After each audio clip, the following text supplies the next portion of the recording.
আসসালামু আলাইকুম রহমতুল্লাহি ওয়া বারাকাতুহু। কাছে ও দূরে যে যেখানে আছেন ইনশাআল্লাহ সবাই ভালো আছেন। আলহামদুলিল্লাহ আমরাও ভালো আছি। এই তো আমি, আমার হাসব্যান্ড, আমার মেয়ে, তো এখন সকাল 10টা 10:30 বাজে। তো আমরা যাচ্ছি, আসলে আমার দেওরের আন্টি পড়াবে, তো পুরান ঢাকা। ওর আব্বু ওইখানে ব্যবসা করে, ওইখানে ওদের বাড়ি, ওইখানে যাচ্ছি। আর আমার শ্বশুর বাড়ি থেকে সবাই আসছে প্রাইভেট কার দিয়ে, তো একসাথে হব। ওখান থেকে যে আমরা সবাই এখন যাচ্ছি, আমি, আমার হাজবেন্ড, আমার মেয়ে যাচ্ছি সিএনজিতে। তো বাসার সামনে এই তো একটু জ্যাম পড়েছে, দেখতেই পাচ্ছেন।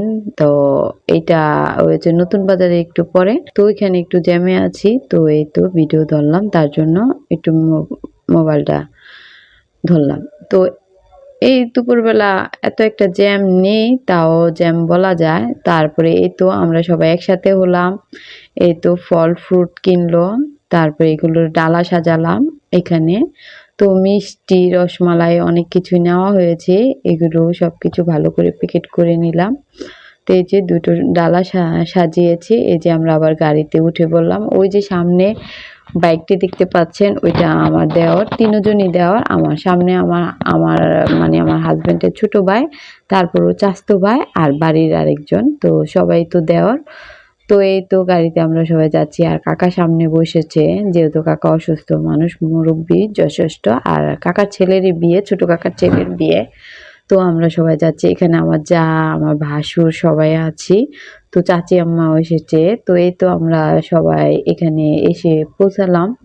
এটাই মেয়ের বাড়ি, এখানে আসলাম। এই তো আমার দেওর, ওরও কিছুদিন আগে বিয়ে হয়েছে, তো ওর বিয়েতে যেতে পারি নাই, আমার ছেলে পরীক্ষা ছিল। তো এই তো আমরা যাচ্ছি, আসলে এই যে সিঁড়ি দিয়ে উঠছি। তো এক যে কাকার সাথে কাকার ছেলের, বড় ছেলের শ্বশুর। তো এরা দুই বিয়ায় হেঁটে হেঁটে যাচ্ছে। উনি তো মোটামুটি সুস্থ, তারপর কাকা তো বেশি বয়স্ক, ওনাকে উনি ধরে নিয়ে যাচ্ছে বয়োজ্যেষ্ঠ মানুষকে। তো এই তো আমার হাজবেন্ডের হাতে একটা ডালা, মানে ডালাগুলো এত ওজন আমরা নিতে পারছি না, আসলে ডালাগুলো মেয়েদের নিতে হয়, সেখানে আমরা নিতে পারছি না। আর এখানে হাতে বোরখা টোরখা মানে একাকার। তো আমরা ভাবছি অনেক কিছু নিব। তো এই যে আমার ভাসুরও নিচ্ছে, মানে ভাইরা দুই ভাই নিচ্ছে, আমি এত হাসছি। তো এই যে বড় ভাবি মিষ্টি নিয়ে যাচ্ছে, আমিও মিষ্টি নিয়ে যাচ্ছি, এরকম এভরিথিং। তো আমি আবার মিষ্টিটা দিয়ে এই যে আমার দেওর ছোট, ও জব করে পুলিশে। তো এখানে অনেক খাওয়া দাওয়া হলো, অনেক কিছু হলো, তারপরে চলে আসলাম। এই তো আসার সময় ভিডিও এটা। আর ওইখানে আর বেশি কিছু ভিডিও করতে পারি নাই, যেখানে অনেক মানুষ ছিল বাহিরের, তার জন্য মোটামুটি একটু ঘরোয়া পরিবেশের ভিতরেই। তারপরে কে কি ভাবলো তার জন্য আর আমি ক্যামেরাটা শুট করি নাই। কেন, এখানে কত মানুষ কত কিছু ভাবতে পারে, মেয়ের বাবা মা ভাবতে পারে, তারপরে আসলে কার ফ্যামিলি কি ভাবে। ওই আমি বললাম না, আমি সব জায়গায় ভিডিও করতে পারি না, আমার কাছে আনইজি ফিল লাগে। আর আমার ছেলেটাও যায় না এখানে, আমার হাজবেন্ড, উনি তো মুরব্বী মানুষ, উনি করবেই না, খারাপ দেখা যায়, এই জন্য উনি এগুলো করেনি। তো এই তো পরের দিন এসে আবার রান্না বাড়া করলাম, দুপুরে থেকে স্টার্ট করলাম, যেহেতু সকালে একটা কোনো রকম খাওয়া দাওয়া হয়েছে। কোনো জায়গা থেকে আসলে মানে শরীরটা এমন অবস্থা হয়, কাজকর্ম করার মতো কোনো শক্তি থাকে না, প্লাস জার্নিং করা, এমন অবস্থা খুবই খারাপ থাকে। তো ওই দুপুরে কোনো রকম সকালে কোনো রকম খাওয়া দাওয়া হয়েছে, তো দুপুরে রান্না করছি। তো বর্তমানে তো সিম, আলু, কফি এগুলো এত বেশি ভালো লাগে যা বলার মতো না। এগুলো এখন একটা সবজি, এখন সবজি চলছে এগুলো, সিম, আলু, কফি। তো এই যে মাংসের মশলাটা আসলে আমি দিচ্ছি একটা একটা করে, আর মশলাটা কষাচ্ছি। যত ভালো কষবে মশলাটা অতই ভালো হবে। তো আমি হলুদ, মরিচ, ধনিয়া, জিরা আমি আসলে সবই খাই, কোনোটা বাদ নাই। অনেকে ধনিয়া খায় না, তরকারি কালো হয়ে যায়, কিন্তু আমি পাতা, এখন পাতা বের হয়েছে, এখন গাছে ধনিয়াটা একটু কম খাবো, তাও চেষ্টা করি একটু বেশি বেশি খাওয়ার জন্য। তো আপু ভাইয়ারা, খালামণিরা, আন্টিরা যে যেখানে আছেন ইনশাল্লাহ সবাই ভালো আছেন। আলহামদুলিল্লাহ আমরাও ভালো আছি। তো না বলে পারছি না, আপু ভাইয়া খালামণিদের যে যেখানে আছেন আসলে ভালো আছেন, মনে করি ভালো থাকেন, সুস্থ থাকেন। কিন্তু আপু ভাইয়ারা খালামণিরা আমার চ্যানেলটি সাবস্ক্রাইব করে দিন, লাইক করে দিন, পাশে থাকা বেল বাটনটি টিপ দিয়ে দিন।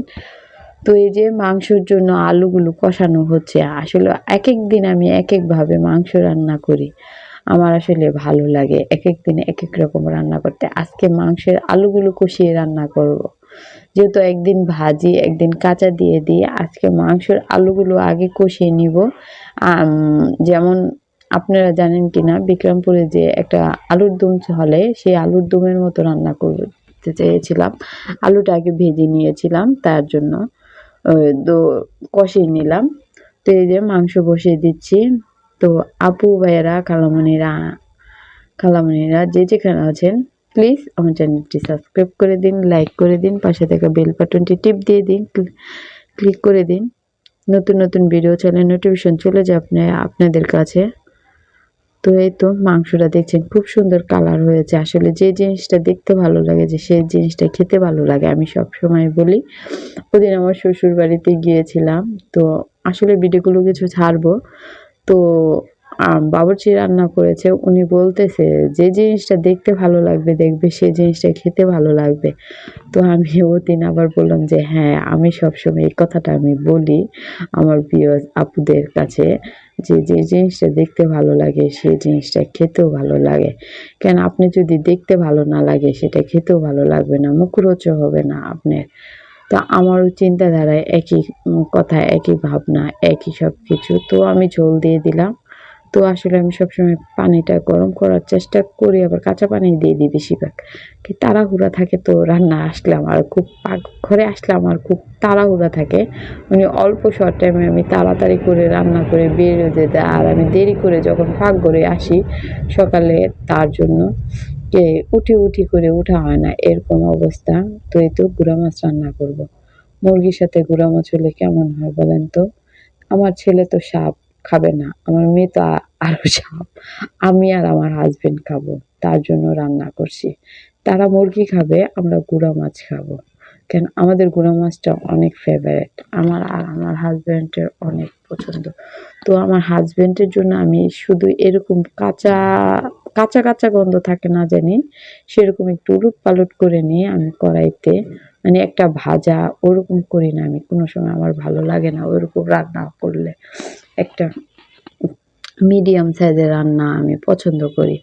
তো এই যে কাঁচামরিচগুলো কেটে কেটে দিচ্ছি, আমি বললাম না আমি সব কিছু কেটে বসি না, আমি এক একটা করব আর একটার সাথে সাথে দিব। যেমন তো পেঁয়াজ কেটে নিয়েছি, এই যে এখন দাঁড়িয়ে পেঁয়াজ লাল লাল হবে, আমি ফাঁকে কাঁচামরিচগুলো দিয়ে দিব। তো আমার হয়েছে এরকম অভ্যাস, ছোট মাছ রান্না করব যেহেতু কাঁচামরিচ একটু বেশি করে দিলে ভালো লাগবে। আর এই তো আদা রসুন দিয়ে দিয়েছি, দেখতেই পাচ্ছেন। আদা রসুন না দিলে আমি আবার তরকারি তো খেতে পারবো না। তো এই তো ধনিয়া জিরা দিয়ে দিলাম, আগে আগে মরিচ হলুদ তো দিয়ে দিয়েছি। তো ওই যে ঝোল দেওয়ার সময় পড়েছে, আমি আবার কি আমার চুলার পাশে কিছু পড়লে সাথে সাথে আমি ন্যাকড়া দিয়ে পরিষ্কার করে ফেলি। আমি সবসময় একটা ন্যাকড়া রাখি বাড়তি চুলা পরিষ্কার করার জন্য। সেই ন্যাকড়া দিয়ে আমি আমার চুলাটা সবসময় পরিষ্কার রাখার চেষ্টা করি।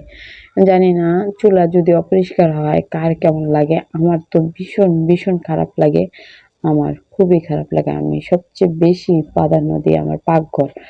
আমি সারাদিন কাজ করি, আমার পাকঘরটা ক্লিন থাকলে আমার অনেক ভালো লাগে। তো শুধু পেঁয়াজ দিয়ে ভুনা করব, তার মাঝে জলপাই দিয়ে দিব, আর কিছু দিব না। আর ধনিয়া পাতা থাকলে তো দিবই, ধনিয়া পাতা না থাকলে আর দিব না।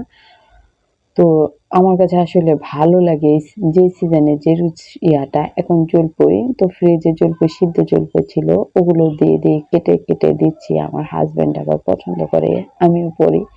একটু টকটক, আমার ছেলে তো আরো বেশি জলপাইটা পছন্দ করবে, উনি উনি উঠিয়ে খাবে। তো আমার কাছে এরকম তরকারি হলে আসলে ভালো লাগে। আপনি তো এই তো আমার তরকারিটা হয়ে এসেছে, দেখতেই পাচ্ছেন। এই যে ছোট মাছ দিয়ে জলপাই দিয়ে রান্না করেছি। তো আপু ভাইয়ারা কারা এরকম ছোট মাছ আমার মতো পছন্দ করেন বলবেন। এই যে মাংস রান্না করেছি। তো এর আগে আমি আরেকটা জিনিস রান্না করেছি, মূলা শাক। বর্তমানে শাক সবজি এত ভালো লাগে বলার মতো না, যে এখন নতুন নতুন শাক বেরোয়েছে, এই যে মূলা শাক। তার জন্য বললাম যে কার না ভালো লাগে শাক সবজি। তো মূলা শাকটা যখন করেছি তখন স্কিনে আমি আনিনি। তো এই তো আমার টেবিল সাজানো হয়েছে, আমার ছেলে মেয়ে সবাই মিলে আমরা খাবার দাবার করব। তো ভালো থাকবেন, সুস্থ থাকবেন। আজকের মতো এখানে বিদায় নিলাম। আল্লাহ হাফেজ। আসসালামু আলাইকুম রহমতুল্লাহি ওয়া বারাকাতুহু।